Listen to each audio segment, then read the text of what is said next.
Train Jammu station के platform पर रुक गई। सुभान भट्ट ने खिड़की से सल निकालकर माहौल का जायजा लिया।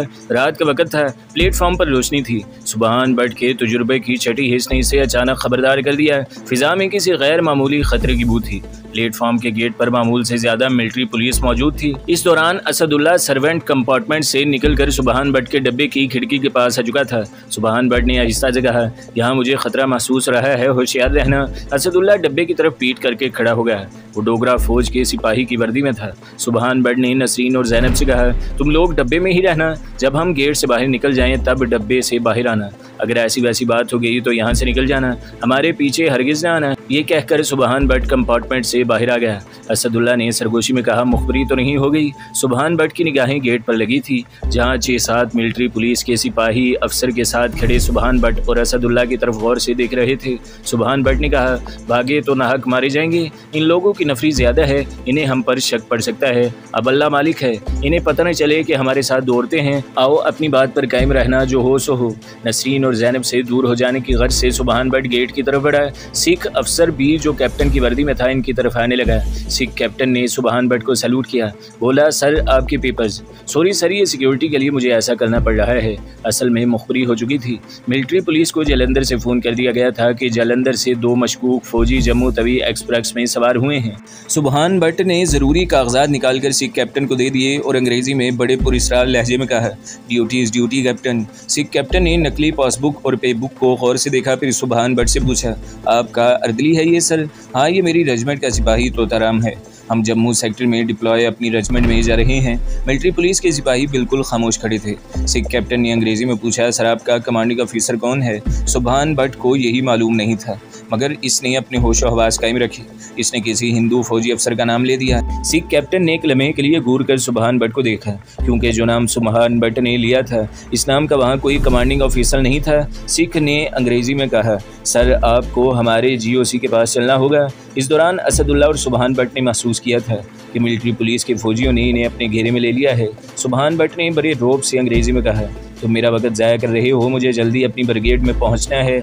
चलो अर्दली। सुभान भट्ट ने असदुल्ला को इशारा किया और यूं ही वो गेट की तरफ बढ़े। सिख कैप्टन मिलिट्री पुलिस के जवानों को इशारा करते हुए कहने लगा। उन्होंने 1 सेकंड ज़ाया किए बगैर सुभान भट्ट और असदुल्ला को बाजुओं से पकड़ लिया। सुभान भट्ट ने आखिरी हरबे के तौर पर ऊंची आवाज़ में गूंज कर कहा, कैप्टन तुम बहुत बड़ी गलती कर रहे हो। सिख कैप्टन ने कोई जवाब न दिया। इसने सिपाहियों को इशारा किया और वो प्लेटफॉर्म के गेट की तरफ तेज़ कदम उठाता चला गया।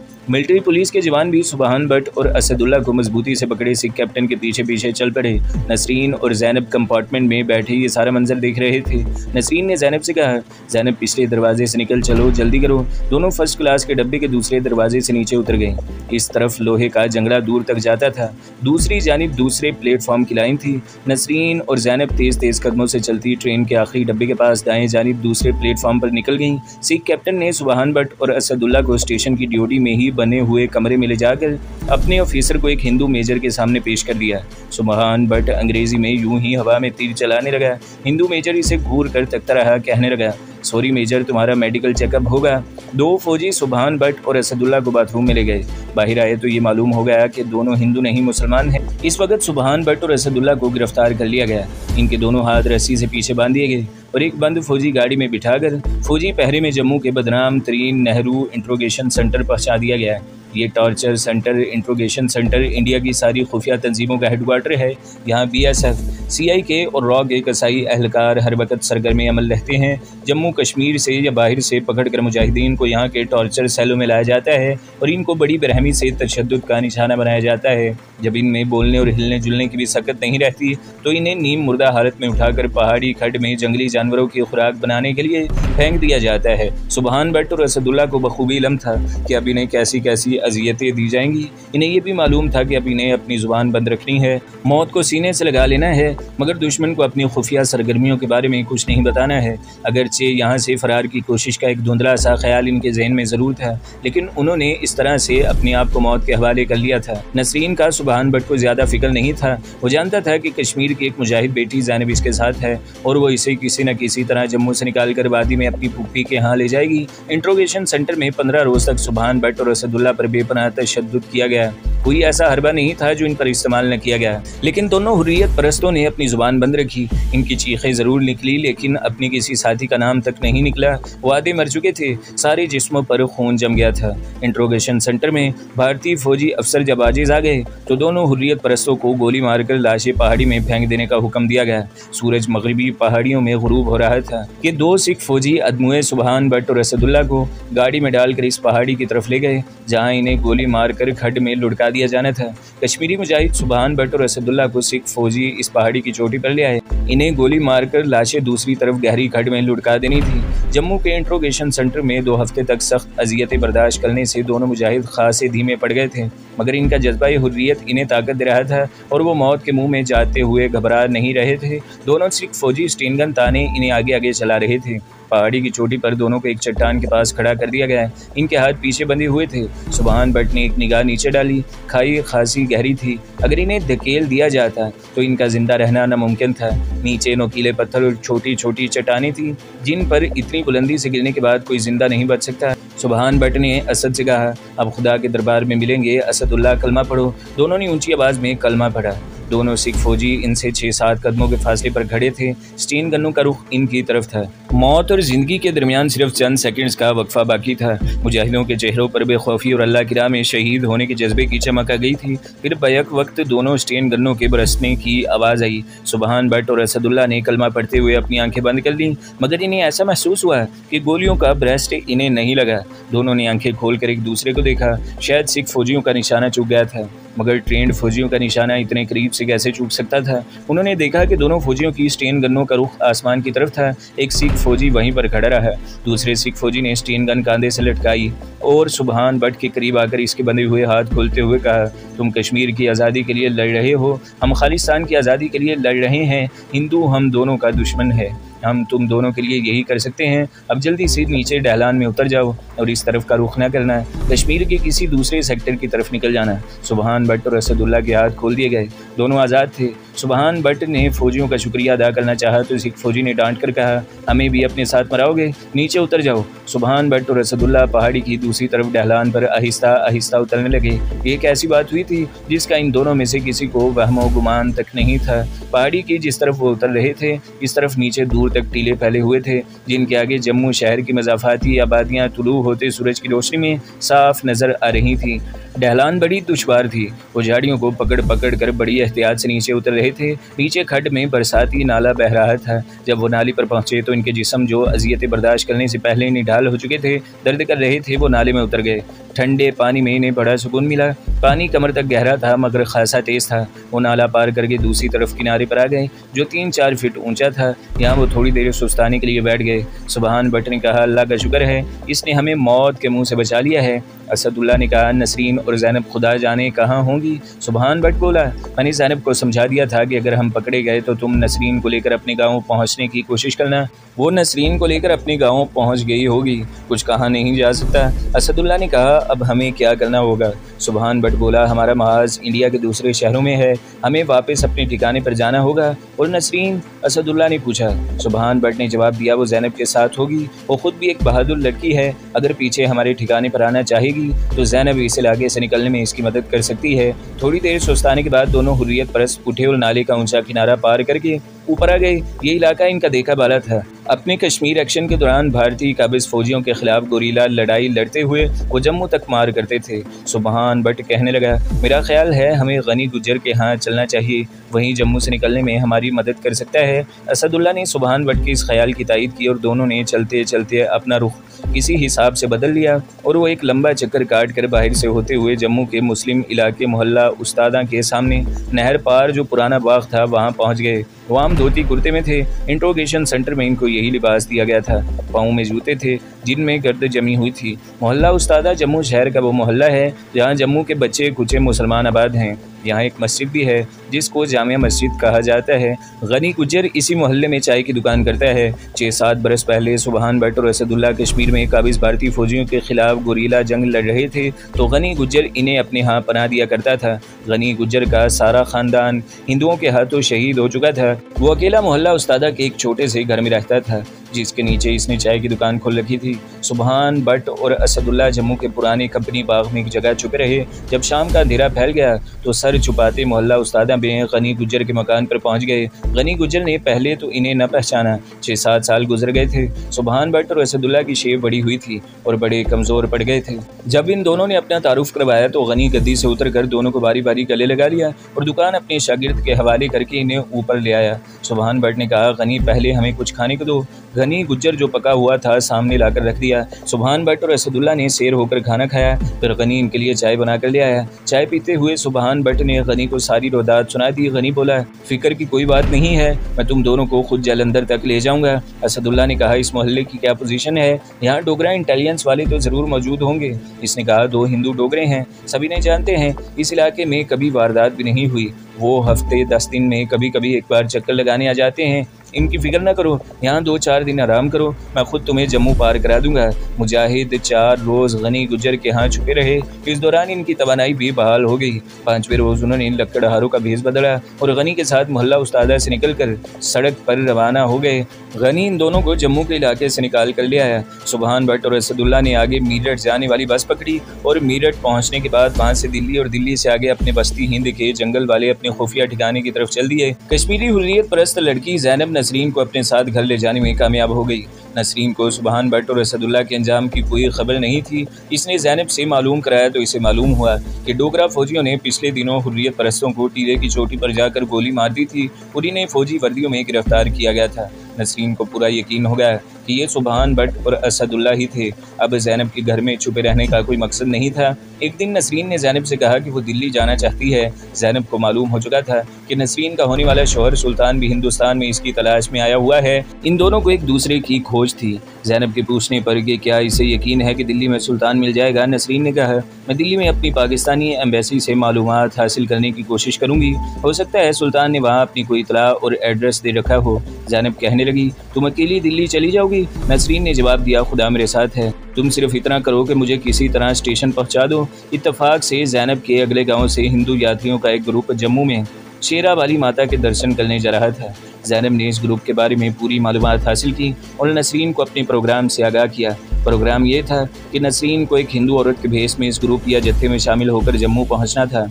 तरीक़ेकार मुनासिब और कारगर मालूम होता था। ज़ैनब कहने लगी, क्या तुम हिंदू औरत के रूप में ये ड्रामा कर सकोगी? नसरीन ने कहा, यह ड्रामा मैं इससे पहले भी कर चुकी हूँ, मुझे हिंदू औरत का किरदार निभाना आता है। नसरीन ने आम दरमियाने तबके की हिंदू औरत का भेष बदला और सावित्री देवी के नाम से जम्मू जाने वाली औरतों के जत्थे में शामिल हो गई। इस जत्थे में हिंदू और भी औरतें शरीक थीं और मर्द भी शरीक थे, मगर तकरीबन सारे मर्दों का ये हाल था कि इन्हें माता शेरा वाली के भजन के सिवा और किसी बात का होश नहीं था।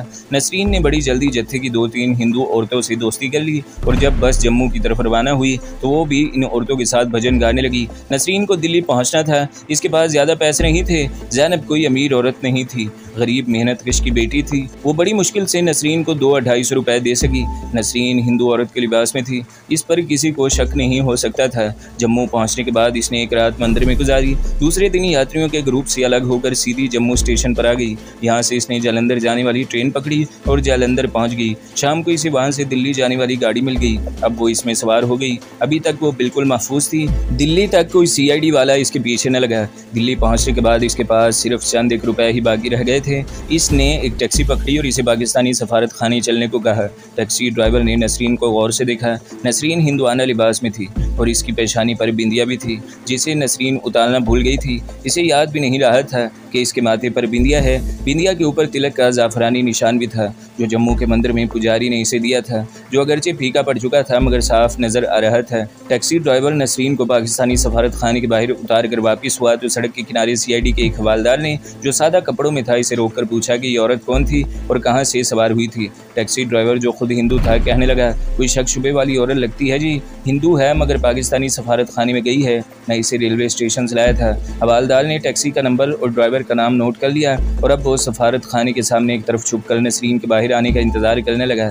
नसरीन ने सफारत सफारत खाने में मुतल्लिका अफसर से मुलाकात करके अपनी सारी कहानी बयान कर दी और सुल्तान के बारे में पूछा कि इस नाम के किसी पाकिस्तानी की कोई इतला इनके पास हो। मुतल्लिका सफारती अफसर ने बड़ी तवज्जो से नसरीन की कहानी सुनी। इस दौरान वो नसरीन का बड़ी तेज़ निगाहों से जायज़ा भी लेता रहा। जब नसरीन ने अपनी बात ख़त्म की तो मुतल्लिका अफसर ने कहा, हमें आपकी मगेतर की कोई इतला नहीं है। नसरीन कुछ देर मायूसी के आलम में खामोश बैठी रही। मुतल्लिका अफसर नसरीन की कहानी पर कुछ नहीं कर सकता था क्योंकि वो कोई हिंदू औरत भी हो सकती थी। नसरीन के पास अपने मुसलमान होने और ख़ास तौर पर पाकिस्तानी होने का कोई सबूत नहीं था।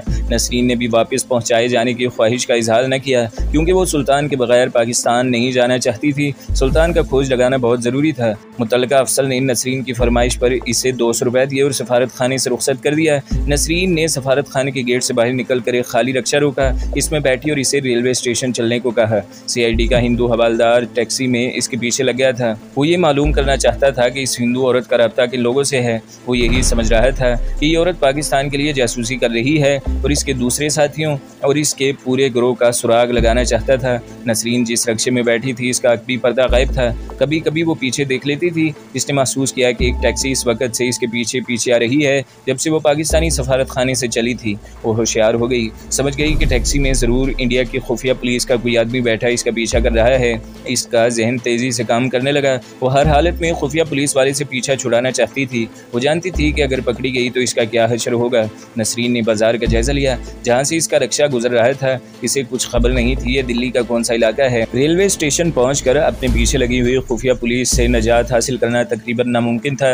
नसरीन ने बाएं जानिब एक गली देखी। इसने अंदाजा लगा लिया था कि गली में रक्षा तो जा सकता है मगर टैक्सी दाखिल नहीं हो सकती। टैक्सी के लिए गली छोटी थी। नसरीन ने रक्षा ड्राइवर से गली में मुड़ने को कहा। रक्षा ड्राइवर ने बाएं जानिब हाथ दिया और रक्षा गली में दाखिल हो गया। नसरीन पीछे देख रही थी। इसने देखा कि टैक्सी गली के सिरे पर आकर एकदम रुक गई। इसका दरवाज़ा खुला और एक सफ़ेद कपड़ों वाला आदमी इसमें से निकलकर गली में रक्षे के पीछे दौड़ पड़ा। गली दूसरी जानिब एक कुशादा बाजार की तरफ निकलती थी। जैसे ही रक्षा दूसरे बाजार में पहुंचा नसरीन ने रक्षा रुकवा लिया। रक्षा ड्राइवर को 10-10 रुपए के 2 नोट दिए जो इसने पहले ही निकाल कर हाथ में पकड़ लिए थे। तेजी से रक्षे से निकलकर बाजार में आगे जाने के बजाय बाएं जानिब एक छोटी सी गली में मुड़ गई। ये गली तंग थी और थोड़ा आगे जाकर इसमें 2 मजीद गलियां इधर उधर निकलती थी। नसरीन जितना तेज चल सकती थी चलती हुई एक और गली छोटी गली में घुस गई। वहाँ एक मकान के बाहर टीन के लेटर बॉक्स पर उर्दू में मिर्जा हाशिम बेग का नाम लिखा हुआ था। नसरीन लपक कर मकान की ड्योटी में आ गई और दरवाज़ा बंद कर लिया। इसका सांस फूल गया था। पुराना सा 2 मंजिला मकान था। दरवाज़ा बंद करने से ड्योटी में अंधेरा सा हो गया था। नसरीन ने थोड़ा सा पट खोल कर गली में देखा। खुफिया पुलिस वाला इसे कहीं नजर न आया। वो दरवाज़ा बंद करने ही लगी थी कि इसकी नज़र एक आदमी पर पड़ी जो गली में इधर उधर देखता आगे बढ़ रहा था। ये वही आदमी था जो टैक्सी में से निकल कर इसके रक्षे के पीछे दौड़ पड़ा था। नसरीन का दिल जोर से धड़कने लगा। वो समझ गई कि वही खुफिया पुलिस का आदमी है। इसने ड्योटी का जायजा लिया। एक तंग और नीम तारीख जीना ऊपर जाता था। नसरीन ने ड्योटी के दरवाजे को बंद करके आहिस्ता से अंदर से कुंडी लगा दी और ड्योटी में एक तरफ दीवार के साथ लगकर खड़ी हो गई। इसका ख्याल था कि जब खुफिया पुलिस वाला गली में से गुजर जाएगा तो वो बाहर निकल कर किसी तरफ फरार हो जाएगी। इसे गली में कदमों की आवाज़ आई। ये आवाज़ इसी मकान के बाहर आकर रुक गई जिसकी ड्योटी में नसरीन ने पनाह ले रखी थी। इसका दिल धक से रह गया। इसने बंद दरवाजे की तुर्ज में से बाहर देखा। खुफिया पुलिस वाला बाहर खड़ा दरवाजे का जायजा ले रहा था। नसरीन को यकीन हो गया कि अब वो बच नहीं सकेगी। अभी वो मकान के ऊपर जाने के बारे में सोच रही थी कि खुफिया पुलिस वाले ने दरवाजे को जोर से खटखटाया। नसरीन उछल कर पीछे हट गई। शायद इस कमबख्त ने नसरीन को इस मकान में दाखिल होते देख लिया था और या फिर इसे शक हो गया था कि नसरीन इसी मकान में दाखिल हुई है। जैसे ही दरवाजे पर दस्तक हुई नसरीन बगैर सोचे समझे सीढ़ियाँ चढ़ने लगी। सीढ़ियाँ एक चक्कर खाकर ऊपर कमरे के दरवाजे तक चली गई। इसे किसी औरत की आवाज़ सुनाई दी कि किसी मर्द से कह रही थी, अखबार पढ़े जा रहे हो, ज़रा देखो तो नीचे कौन है। साथ ही मर्द की आवाज़ यही देखता हूँ। नसरीन सीढ़ियों में दरवाजे के करीब ही खड़ी थी। इसने सोचा कि जीना ऊपर छत की तरफ जाता होगा तो वो चुपके से सीढ़ियाँ उतरकर मकान से निकल जाएगी, लेकिन वहाँ दूसरी मंजिल के दरवाजे पर आकर सीढ़ियाँ ख़त्म हो गई। छत को कोई दूसरा जीना नहीं जाता था। सूरत हाल ये बन गई कि वो सीढ़ियों में खड़ी थी। नीचे खुफिया पुलिस वाला खड़ा था और मकान का मालिक सीढ़ियों की तरफ आ रहा था। नसरीन ने जल्दी से यही फैसला किया कि बजाय इसके कि सीढ़ियों में अचानक आमना सामना हो वो खुद ही सामने आ जाए और सोचकर वो दरवाजे में से निकल कर कमरे में आ गई। अधेड़ उम्र का आदमी ऐनक के शीशे साफ करता दरवाजे की तरफ बढ़ रहा था। अपने सामने एक अजनबी औरत को देखकर वहीं ठटक गया। इसकी उम्र की एक औरत चारपाई पर बैठी कोई कपड़ा कैंची से काट रही थी। वो भी हैरानी से नसरीन को तकने लगी। नसरीन ने जल्दी से कहा, नीचे एक आदमी मेरे पीछे लगा है, मैं मुसलमान हूँ, इस वक्त मुझे इस आदमी से बचा लें, मैं बाद में आपको सब कुछ बता दूंगी। मगर बीबी तुम। नीचे से फिर दस्तक की आवाज़ आई। इस दफ़ा बड़े ज़ोर से दरवाज़ा खटखटाया गया था। औरत ने मर्द से कहा, नीचे जाकर देखो तो। बीबी तू इधर आके बैठ जा। आदमी नीचे जाने लगा तो औरत ने कहा, इसे कुछ ना बताना, समझ गए हो? हाँ हाँ ठीक है, मर्द ने सीढ़ियाँ उतरते हुए कहा। नीचे जाकर वो एक आदमी यानी खुफिया पुलिस वाले से बातें करता रहा। इस दौरान नसरीन का दिल जोर जोर से धड़कता रहा। इसके पास बैठी हुई औरत कभी नसरीन को घूरने लगती और कभी नीचे से आने वाली आवाज़ों पर कान लगा देती। फिर डीओडी का दरवाज़ा बंद करने और कुंडी लगाने की आवाज़ आई। आदमी ऊपर आया और नसरीन की तरफ देखकर बोला, तुम कौन हो बीबी, बात क्या है? नसरीन ने कहा, ये कोई बदमाश था, मेरे पीछे लग गया था, मैं भाग कर आपके मकान में आ गई। मर्द बोला, मगर वो तो इंटेलिजेंस का आदमी था, पूछ रहा था यहाँ इस शक्ल की कोई औरत तो नहीं आई। तो दोस्तों, अगली किस्त सुनने के लिए हमारे चैनल को ज़रूर सब्सक्राइब करें, वीडियो को लाइक करें और बेल के आइकन पर भी क्लिक कर दें ताकि हर जो आने वाली वीडियोज़ हैं वो आपको सबसे पहले मिलती रहें।